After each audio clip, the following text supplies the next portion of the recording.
et bienvenue à un nouvel épisode Éco-Déco qui s'intéresse aujourd'hui à démystifier la politique monétaire. La politique monétaire fait partie de notre vie quotidienne. Quand on vous parle politique, vous devez certainement penser au gouvernement, à des personnes dont les décisions influencent notre vie au quotidien. C'est vrai, la politique consiste à diriger, orchestrer, instaurer de nouvelles règles, bref, organiser la société. Et si on s'intéresse à l'aspect monétaire, c'est qu'il s'agit de la monnaie. En effet, la monnaie, c'est le fluide qui facilite les échanges économiques et qui instaure effectivement la circulation de la monnaie au niveau circuit économique. Et l'économie, c'est nous tous. En effet, nous sommes tous des acteurs économiques et quand vous faites des achats, utiles ou futiles, et quand vous travaillez, vous épargnez de l'argent, vous êtes un acteur économique. Et à nous tous, nous réalisons des milliards d'opérations dans un système économique. Et dans un tout système, il faut des régulateurs. La Banque centrale est un de ces régulateurs. Sa mission consiste à diriger la politique monétaire et représente l'autorité monétaire. Au Maroc, la Banque centrale, c'est Banque le Maghreb. En Europe, c'est la BCE.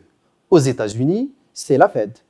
Un de ses rôles, c'est réguler la monnaie en fonction des besoins et des contraintes économiques. Sa mission, c'est stabiliser les prix, agir sur le taux de change, stimuler la croissance et réduire le chômage. La Banque centrale, parmi ses missions, c'est stabiliser les prix. Et pour pouvoir stabiliser les prix, il faut effectivement que les prix augmentent, pas trop peu, mais en moyenne 2% par an. Car si la hausse des prix est trop importante, la monnaie perd sa valeur et on a un risque d'inflation.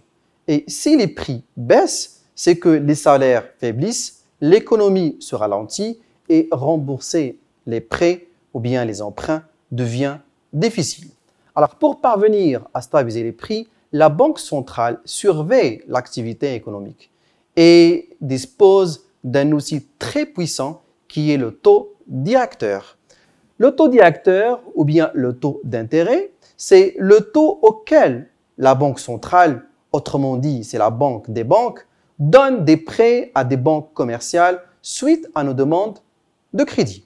Alors, pour stabiliser les prix, la Banque centrale, lorsque effectivement les prix augmentent, il y a un risque d'inflation, la Banque centrale doit intervenir en relevant le taux directeur. Suite à cette augmentation des taux directeurs, le coût d'emprunt devient important, l'investissement baisse, la demande et la consommation baissent aussi et l'économie se ralentit et l'inflation, le risque d'inflation s'éloigne.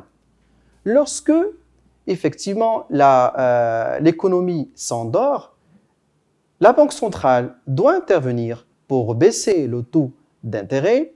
Par conséquent, les crédits deviennent plus importants, l'investissement augmente, la demande et la consommation augmentent aussi, ce qui permet de dynamiser l'économie, mais on a un risque de hausse des prix si cette baisse du taux du directeur n'est pas appropriée, n'est pas bien mesurée. Donc, la politique monétaire consiste effectivement à maîtriser le taux directeur à travers le taux d'intérêt et consiste effectivement à maîtriser la circulation de la monnaie au niveau de l'économie grâce au principe de l'offre et la demande, ce qui permet aux citoyens de subvenir à ses besoins d'une façon régulière. Et merci.